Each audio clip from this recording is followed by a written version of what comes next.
Well, at least she seems happy and perky. Yes, I quite fancy her. So, you all got the summons. Yeah. Indeed. Correct. It appears that there was several requests sent out for one group. So, well, here we are. Well, I guess it's only happy happenstance that we're all together. We'll make the most of it. We'll cheer to her health, and perhaps we should leave maybe next morning. I mean, we do have about 50 years before this girl perishes, so... Definitely not in a hurry. Probably be best to find her sooner rather than later, don't you think? I agree with Hope. Well, one day out of 50 years. For finishing our travels, it may not be the worst idea to just be ready to go early in the morning. I agree. Probably want to rest up. Oh yeah, maybe we should describe our characters. Kristi suggested. Oh, yeah. Okay. So MZ hasn't sat down yet. He's actually kind of active, and he's gesturing a little bit more emotionally than one would usually do. He's definitely a tiefling. He has light lavender skin. He has these almost slate gray horns, and his hair is more on the purplish pink side. Yeah, and he's wearing pretty flamboyant, garish clothes. Like he has a lot of color on him. He pretty much contrasts with the gloomy surroundings that we're in. He has a rapier by his side. He has a bunch of daggers on him, and you don't really see much else on him.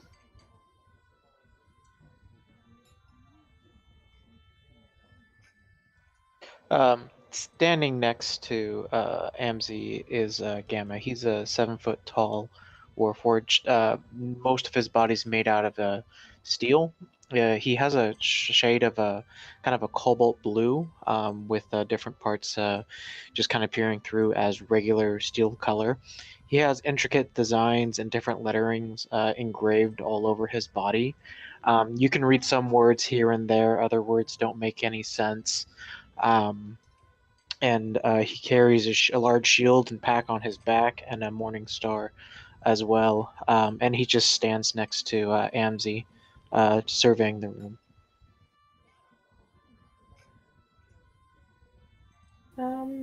Hope is also a tiefling. She has grayish skin, golden-like horns, blue hair, blue eyes. She's about 5 feet tall, and she's wearing kind of like a almost reddish pinkish robe on like the top, well, more like a cloak, and then like a yellow and like peachy pink dress.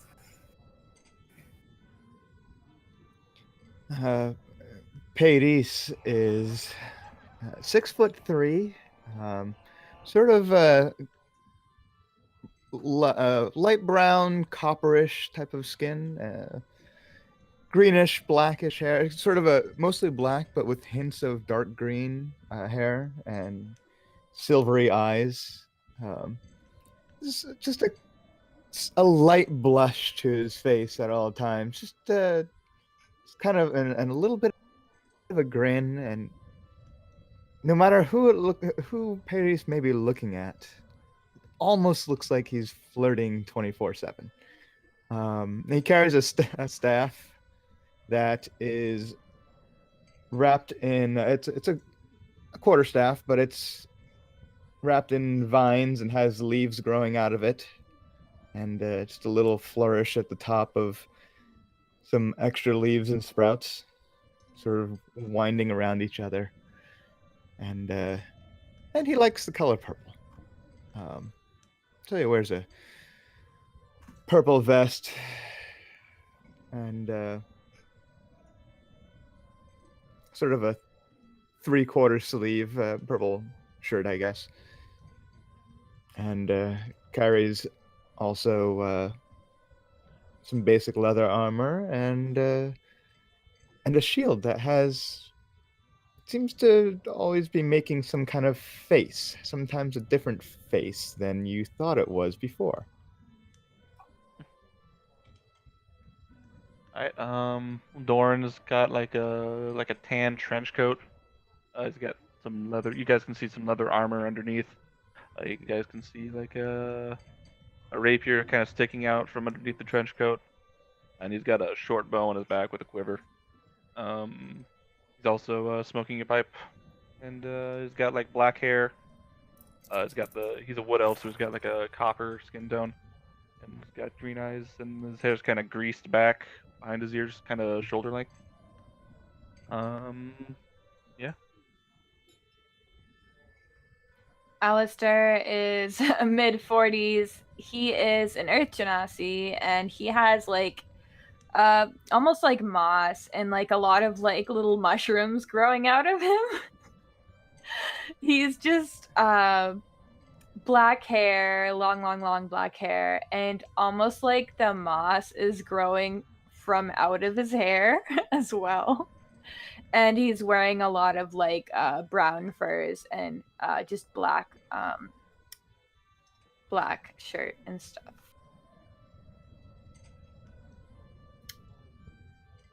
Yeah. Cool. I think that's everyone. Paris is going to just lean over to Alistair and point at kind of the mushroom things and say, "Are those edible?" And at that moment, you hear,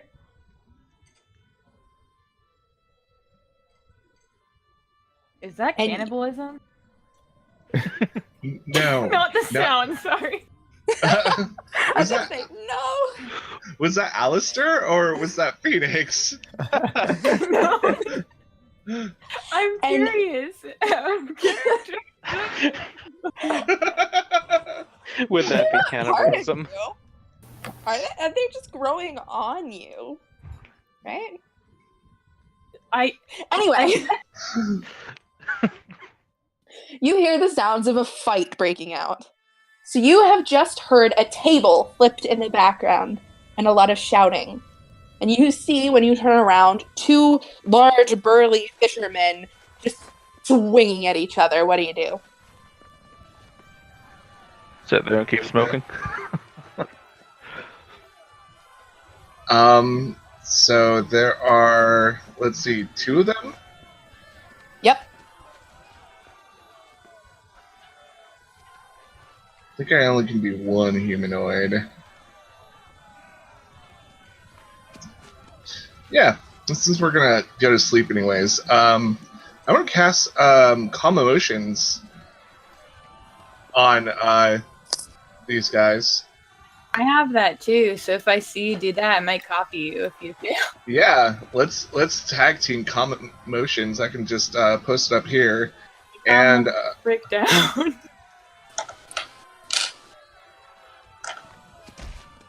and they need to make a DC save. One will have to go against my DC, the other one will have to go against Alistair's. Mine is 15. Well, one rolled a 16, and one rolled an 8.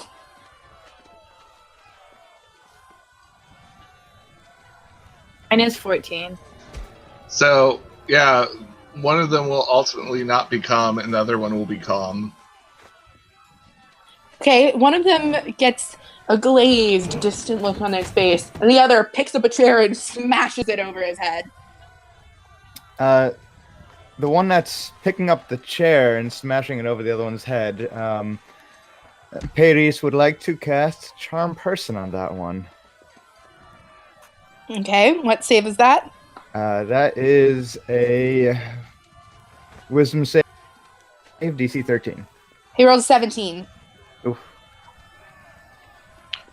Gamma would just like to try and essentially just restrain the man, like calm him down, like It's not worth fighting over.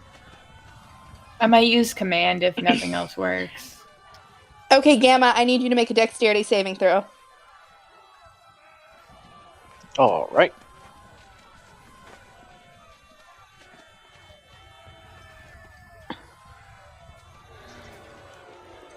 Uh, 14. This guy takes one look at you, picks you up, and throws you across the room. Question. He could pick up 400 pounds? Just question. He's some kind of mage or something. He casts a spell on you and just hauls you up, flings you over, and you land with a crash on a pile of tables. Those poor tables. Oh my, this is getting out of hand. He reels back to throw another punch and accidentally elbows a heavy-set woman in the nose. And the whole room devolves into chaos. Well, we could either help break this up, but this looks like a matter of the towns, and I don't really want to deal with it. Yeah, no, Dorn's gonna... Logan, make a dex saving throw. As much as I'd hate to say this, this would be wasting our energy. Safe room. Yeah, why don't we Plus go do the thing and get it over with? So that's 18. You manage to duck out of the way as a plate goes whoosh, right past your face. Yeah, no, I'm getting out of here. Making for the door. Yeah, I would start urging everyone to go toward the door and just, it's not worth our time to fight with the locals. And as everyone's making their way out, Paris is just going to fill the entire bar with a thick cloud of fog. Nice. If anything, the fighting gets more intense.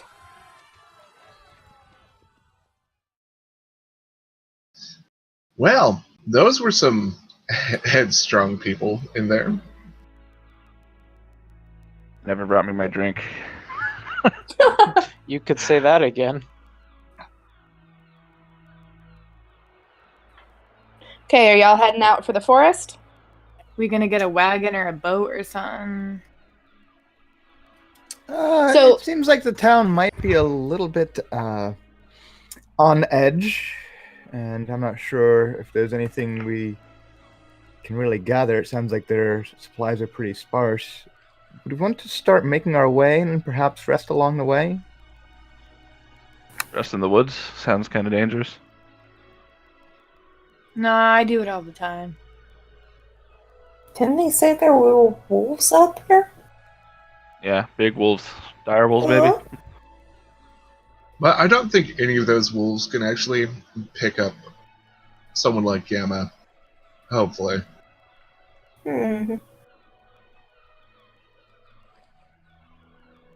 Hope's kind of shivering thinking of the idea of just wolves surrounding him. I come up and pat you on the shoulder. Don't worry, there is a lot of us. There's 6 of us. And the odds are that if you and I stay in the middle and let the fighters fight, we won't get scratched.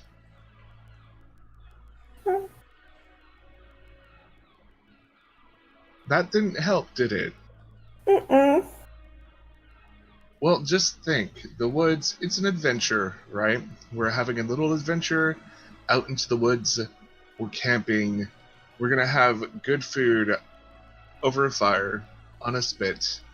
You could probably gather some herbs with Alice. Well, maybe not with Alistair.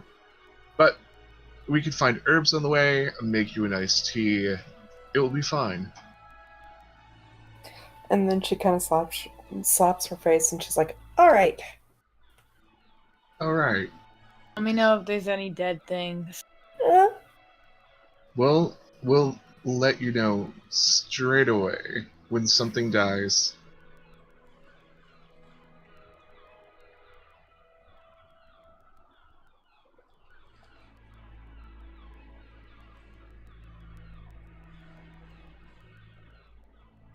I guess he's gonna wait for everybody to start walking and he just stares at everybody. Yeah, well, I'll help you up on the back of Gamma so you can be in Don't your enable properties. him. What's wrong with you? Okay, It's fine. I'm gonna let it happen. It's fine. My character is an enabler. What can I say? Okay. He'll let Hope know like there's room if you want to ride too. He's Alright. like a baby.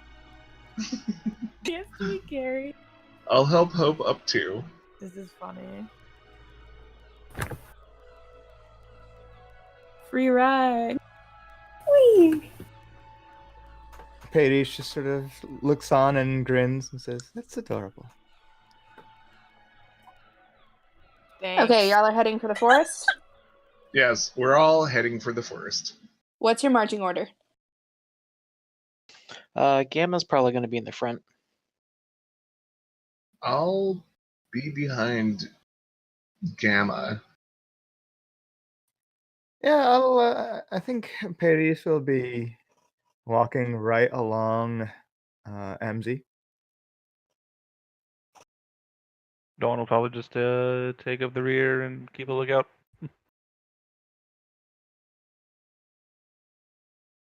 Hope and Alistair, I don't have your positions. They're riding on Gamma. Yeah, we're Yeah, they're on Oh, they're Gamma. with. we're Okay. getting We're a free piggybacking. ride. Okay. The forest was once a majestic sight, you're sure, but the trees are yellowing and dry now, and snow sloughs off the branches in wet piles. The horizon is white and hazy. A bird calls listlessly in the distance. Nothing answers it.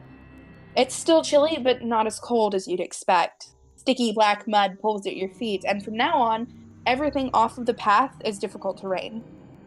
Everyone make a survival check. Okay, everyone who got above a 15. You can In tell fact- that this. It looks like Paul crit there actually. Yeah. Oh, Oh, wow. well. So, everyone who got above a 15, you can tell this path was probably once very well traveled, but now it's sort of fallen into disrepair. And the ground is soggy with snow melt, which shouldn't be happening at this time of year. In fact, it should be getting colder as you approach midwinter. Paul, you can see a variety of old wagon tracks just off the edge of the path. People came through here. People brought heavy things through here. But now the roots of the trees are starting to encroach on it, and there's grass and tossed mud and ripped up ground, and you can spot around it some very large paw prints. I bet they're at least a couple of days old. Well, it seems like the wolves have been through here.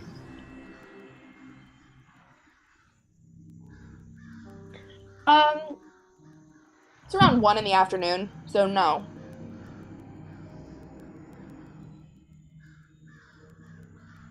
Okay, so Yeah, knowing that, I'm going to be on the lookout for bad things actively.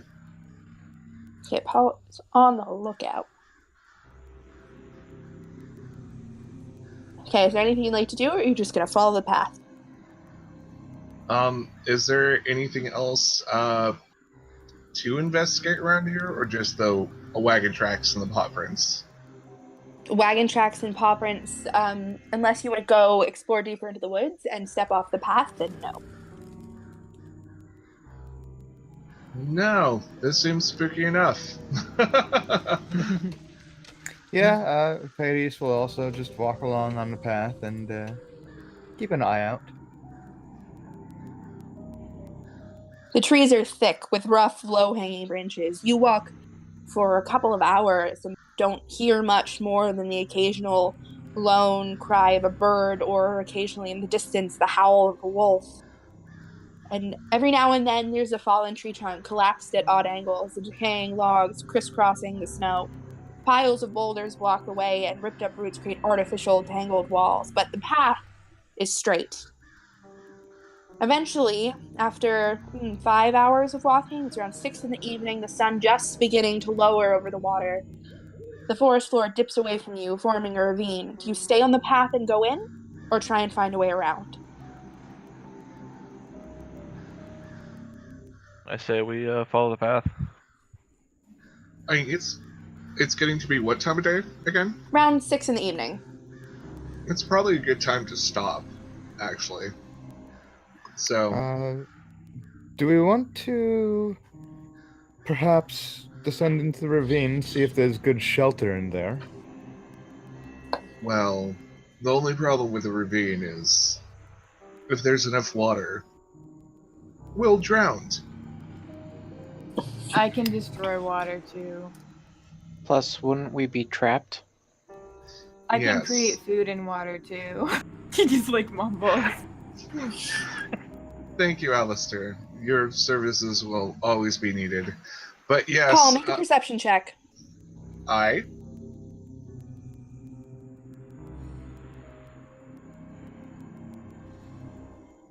$22. You're on fire. I am. You on hear fire. branches cracking close by. Well, look lively, everyone. Think we have something approaching us. He jumps off of Gamma's back. Full memo. Yep, draw the wet sword and shield. Well, here we go. A shape bursts out of the trees. There are at least 7 of them. They surround you in a second. Massive, at least 7 foot at the shoulder, but ragged too. You can see their hip bones protruding from under their shaggy gray fur, and there is a wild, feral air around them. You have just enough time to process this before they're upon you. Everyone roll initiative.